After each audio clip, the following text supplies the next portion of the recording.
The grand mating ceremony hall stretched endlessly before her eyes, a place of beauty and power that few servants ever entered.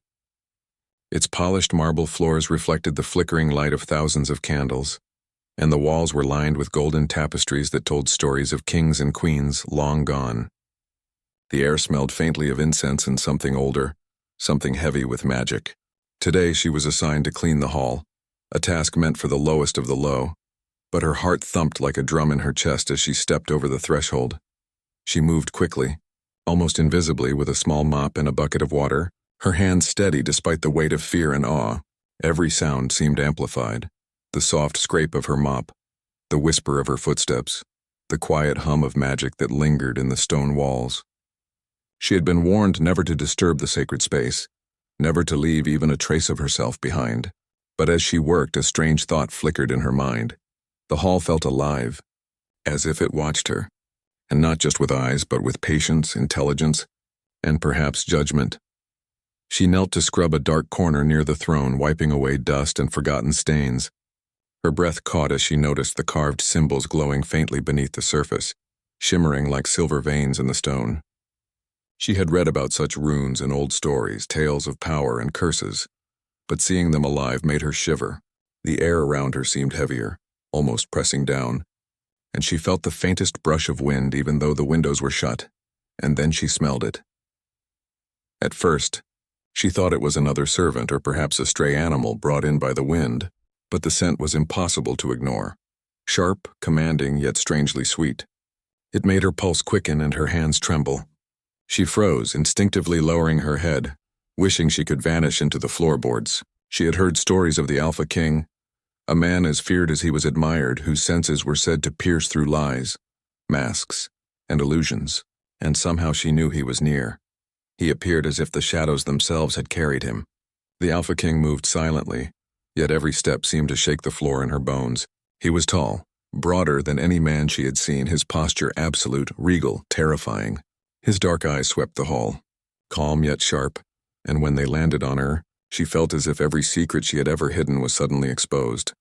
"You should not be here," he said, his voice low, almost a growl, carrying authority and something else, something that made her skin prickle.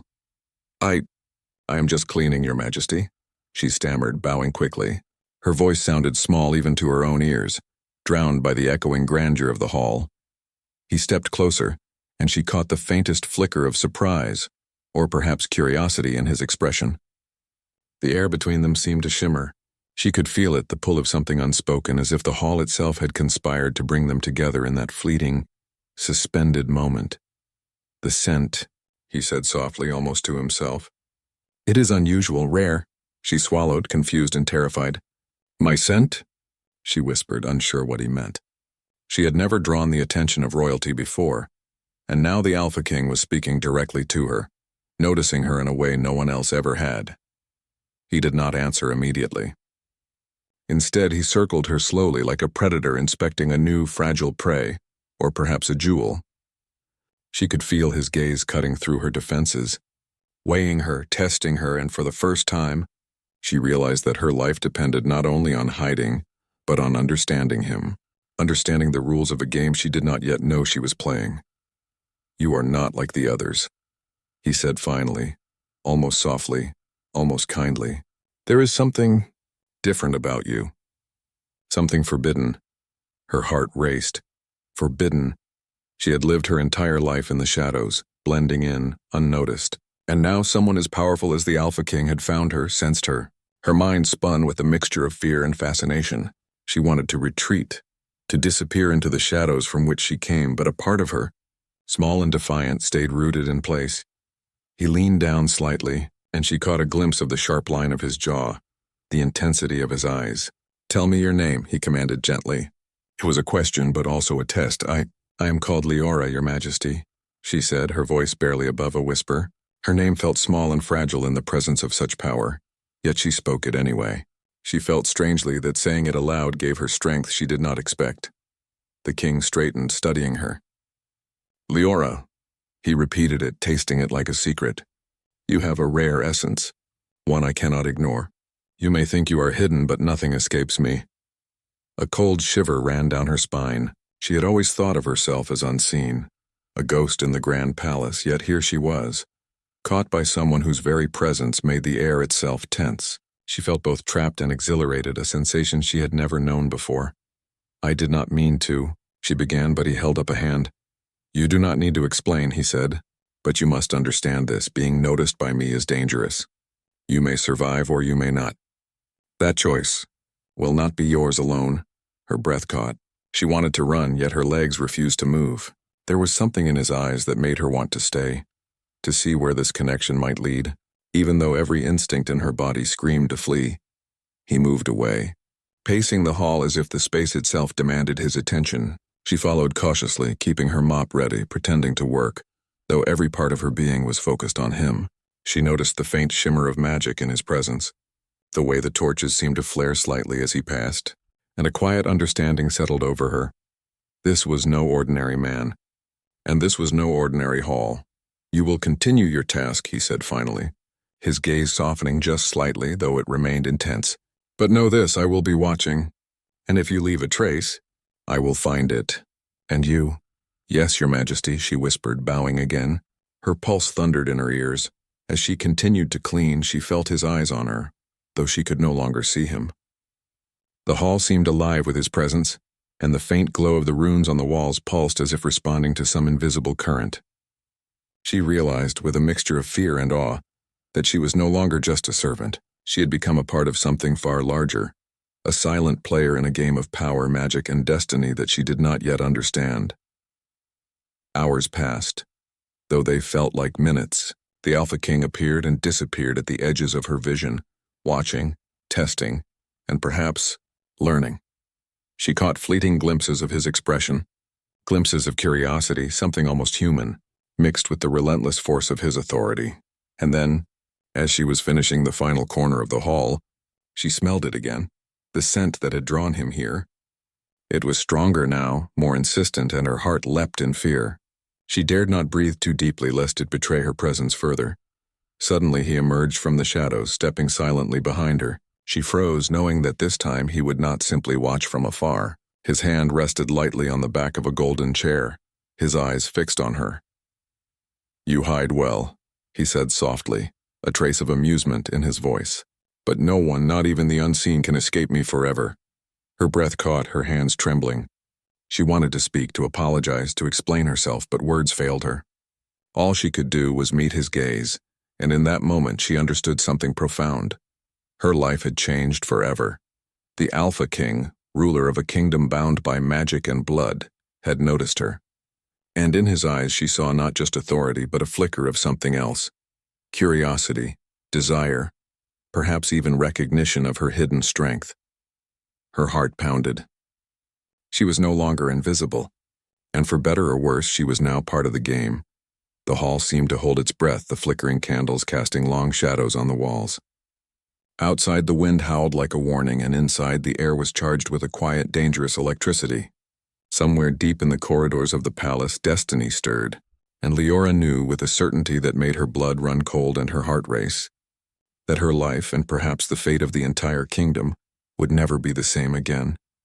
She took a trembling step backward, and the king's eyes followed her. "You will learn," he said softly, almost a whisper, "that nothing is as it seems, and no one can remain hidden forever." And in that moment, Leora realized the hall was no longer just a place to clean.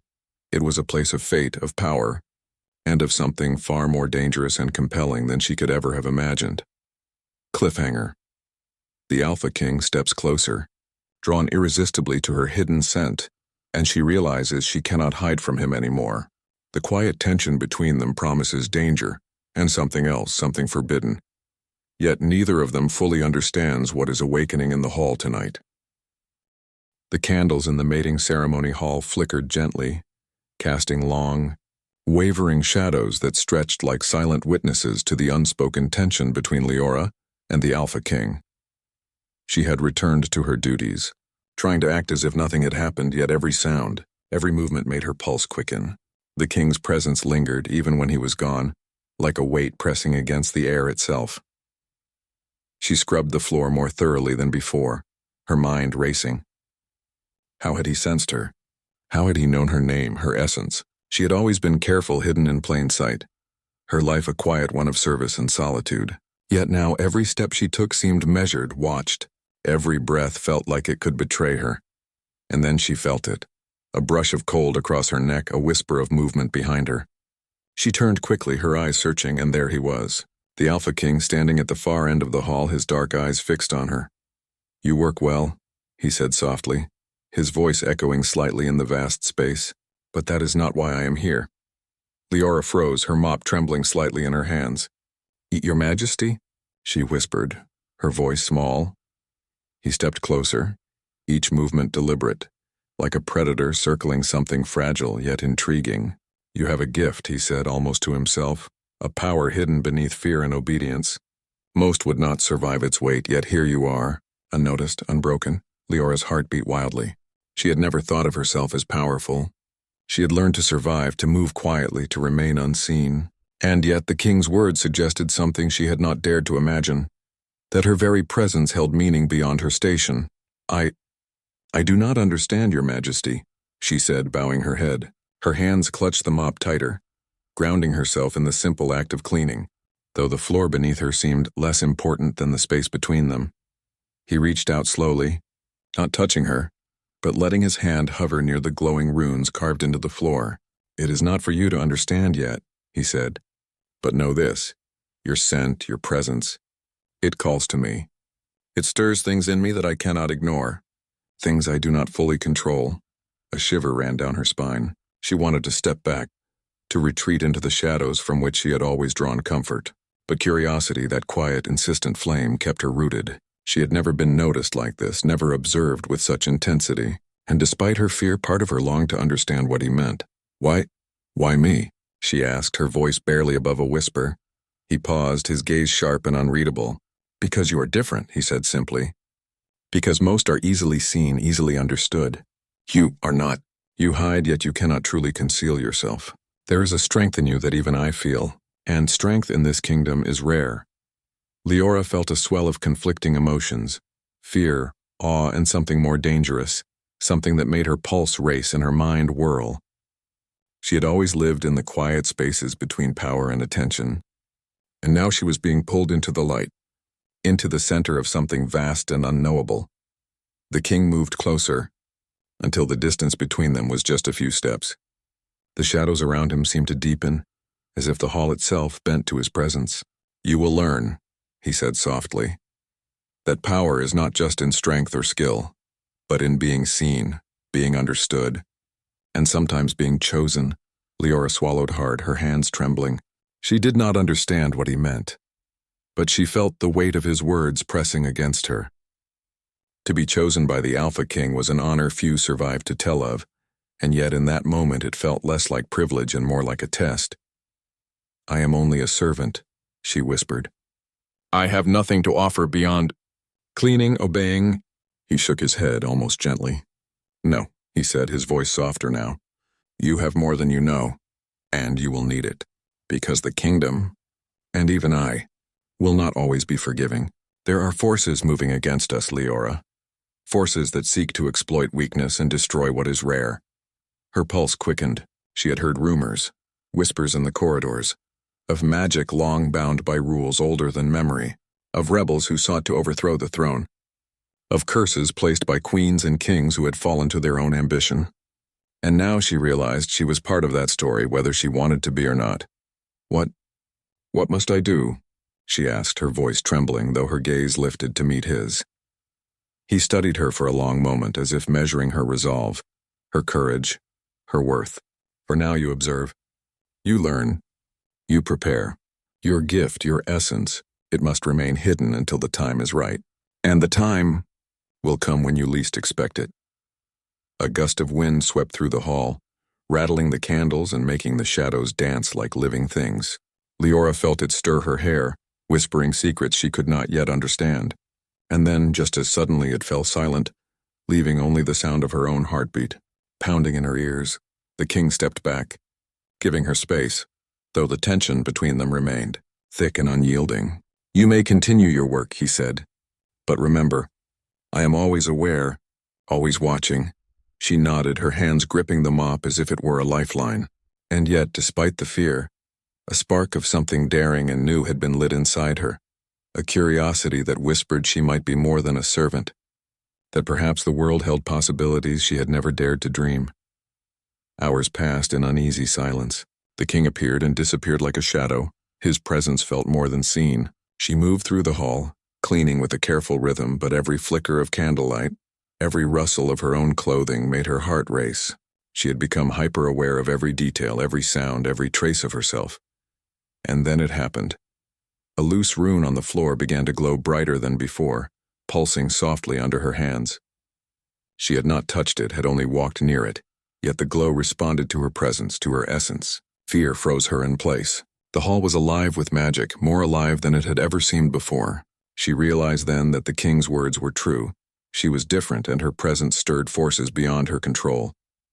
The Alpha King appeared at the edge of her vision, silent as ever.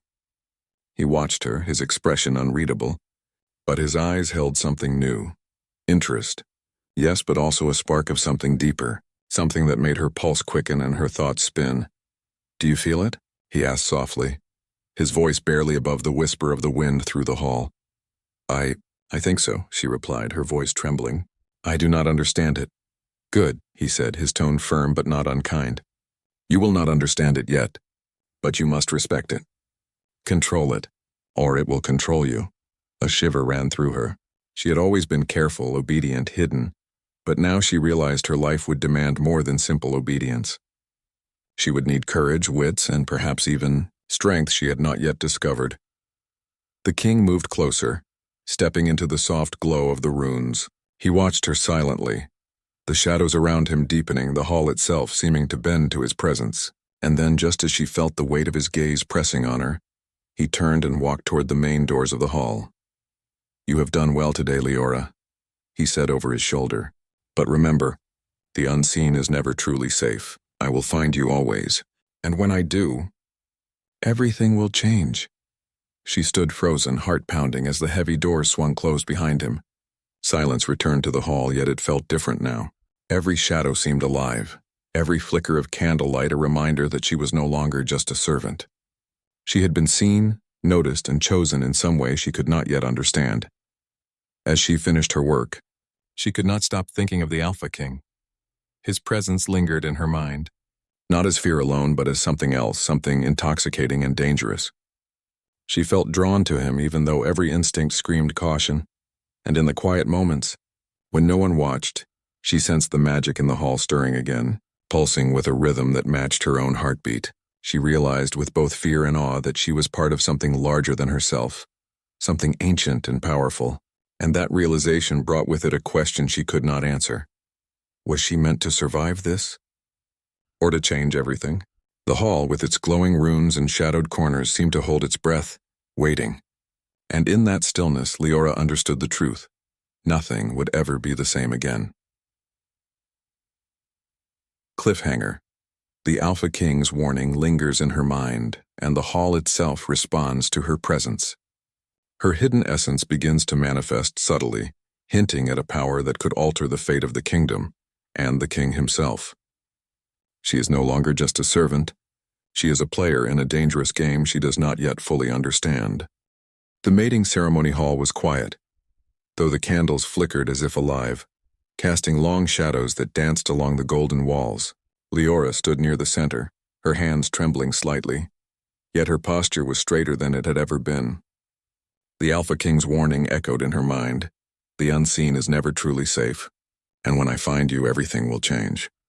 Now she understood the weight of his words. The hall no longer felt like a place of cleaning and hiding. It had become a crucible, a test of courage, power, and destiny. She could feel the magic stirring beneath her feet, pulsing through the runes on the floor like a heartbeat. It responded to her presence, to the essence he had noticed, the one that had drawn the Alpha King to her in the first place. Her hands tingled, a warmth rising through her body that was both frightening and exhilarating. She realized that the gift he had spoken of was not just something she possessed. It was part of her very being, waiting for the right moment to emerge. The doors to the hall opened suddenly, and the Alpha King stepped inside. He moved with the same silent power that had captivated her before, yet now there was something new in his eyes. recognition, awe, and perhaps a hint of something deeper. He did not speak immediately. He simply stood, observing her, and the hall seemed to grow heavier with anticipation. "You have grown?" he said finally, his voice low, calm yet carrying the weight of authority that made the walls themselves seem to lean in. I did what I could," Leora said, bowing slightly, though she did not look away. She felt stronger than before, though fear still fluttered in her chest. She had learned much in the days since he had first noticed her, and she understood now that hiding was no longer enough. She had to act, to claim the power within her, even if it frightened her. The king stepped closer, his gaze never leaving her. "You have more than courage," he said. "You have something rare, something the kingdom needs. But with that power comes danger, Leora. There are forces that would seek to destroy you, or me, if we do not act wisely." Her pulse quickened. She had felt it, the sense of threat lurking in the shadows beyond the hall. Whispers of rebellion, ancient curses, and power-hungry nobles had reached her ears. And now, with the king before her, she understood that their fates were intertwined. She could no longer remain a servant, unseen and powerless. "I will face it," she said, her voice firmer than she expected. "Whatever comes, I will not run. Not anymore." A faint smile touched the king's lips, though his eyes remained serious. "Good," he said, "because running is no longer an option. You and we are bound now by more than sight or fate. The kingdom itself depends on what we do next." He raised a hand, and the runes beneath their feet flared to life, glowing brighter, illuminating the entire hall. Leora felt the warmth of the magic pulse through her. No longer subtle, no longer hidden. She could see the threads of power weaving through the floor, reaching up into the walls, connecting her to the hall itself. Her heart pounded as she realized that she could control it, shape it, direct it, use it. The king watched her closely, his gaze intense. "Do you feel it?" he asked. "Yes," she whispered. "It's alive." "Then you understand," he said. "You are not just a servant. You are the key to everything, and together we must face what comes or the kingdom will fall." Fear and awe mingled in her chest. She had never imagined herself in such a position, standing beside the Alpha King not as a servant but as a force in her own right. The hall seemed to pulse with their combined presence, the magic responding to the bond forming between them. Suddenly, a shadow moved at the edge of the hall. A figure, cloaked and silent, approached from the entrance. The Alpha King's hand dropped to the hilt of his sword, his posture shifting to alertness. Leora felt the surge of power within her respond instinctively, her senses sharpening. "You are here," the intruder said, voice cold and even. "I have come for what belongs to me." The king's eyes narrowed. "Not while I stand," he said. "And not while she stands," Leora's breath caught. She had not yet fought alongside him, not in any real sense, yet the magic within her responded to his command, forming a shield of light around her. The intruder moved closer, but the glow from the runes flared, forming a barrier that held them back. "You cannot hide behind magic forever," the figure said. "Power can be taken, controlled, and destroyed." "I'm not hiding," Leora said, her voice steady, though her pulse raced. "I am standing." The king's gaze met hers, and in that instant an unspoken understanding passed between them. They were no longer master and servant, predator and prey. They were partners in a battle neither had chosen, yet both had been drawn into. Their bond, forged by curiosity, attention, and the recognition of hidden power, had transformed into something stronger, a connection neither could deny. The intruder lunged forward, but the king moved with deadly precision, stepping between Leora and the threat. She felt her power surge, responding to his movements, flowing through her hands and arms, coiling around the runes, forming a protective energy that pushed the intruder back. The hall shook with the force of their combined presence. Candles flickered wildly, shadows twisted and danced, and the golden walls seemed to hum with energy. Leora felt exhilaration and fear, her heart racing, yet she did not falter. She had discovered a strength she had never known, and for the first time, she understood that being seen did not mean being weak. It meant being powerful. The intruder stumbled backward, realizing that their attack was futile. "This is not over," they hissed, retreating into the shadows. "You cannot escape what is coming."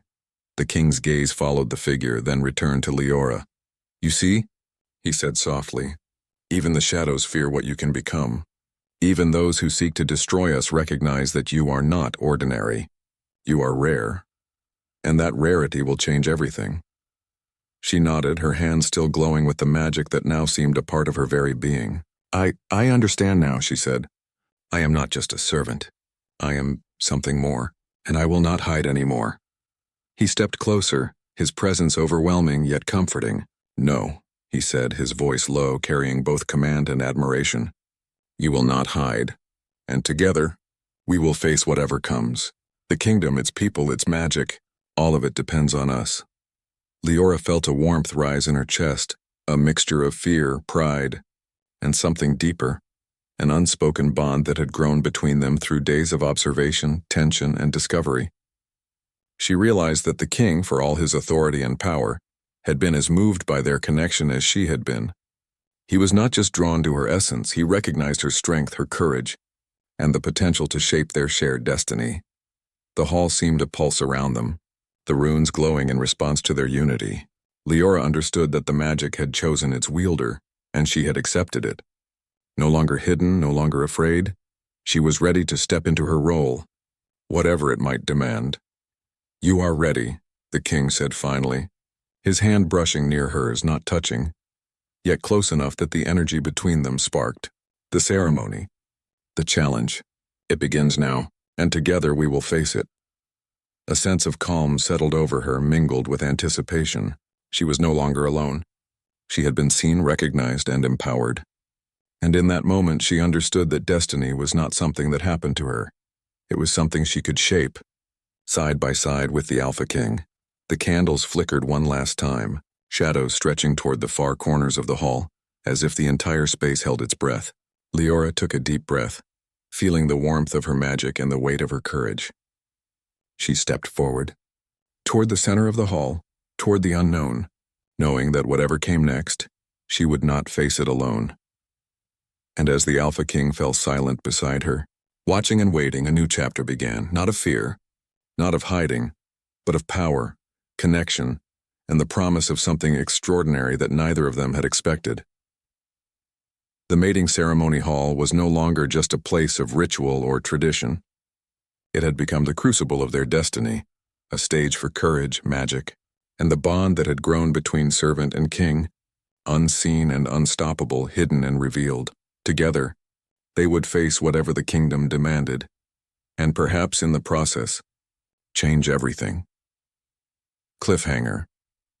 Ending. Leora steps fully into her power.